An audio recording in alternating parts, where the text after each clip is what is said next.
একটা অন্যায় তো বাংলাদেশে 1999 জন বাপ মা করেন। বেশিরভাগ বাবা মা এই জায়গায় এসে ভালো মানুষের পরিচয় দিতে পারেন না, মুসলমানের পরিচয় দিতে পারেন না।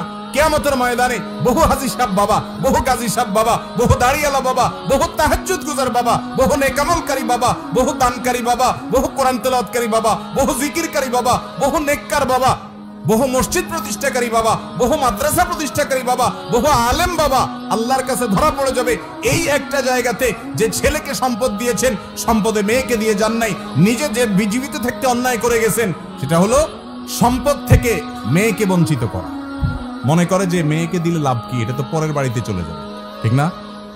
অথচ আল্লাহ রাব্বুল আলামিন বলেছেন, আবাউকুম ওয়া আবনাউকুম লা তাদরুন আইয়ুহুম আকরাবু লাকুম নাফআ। তোমাদের সন্তান, তোমাদের পিতামাতা কে তোমাদের কত বেশি উপকারে আসবে তোমরা জানো না। আল্লাহ তাআলা যে সম্পদে ভাগ দিয়েছেন সেই ভাগ অনুযায়ী সবাইকে দিয়ে দিবে। ফরিদাতুম মিনাল্লাহ, এটা আল্লাহর পক্ষ থেকে নির্ধারণ করা, আল্লাহ নির্ধারণ।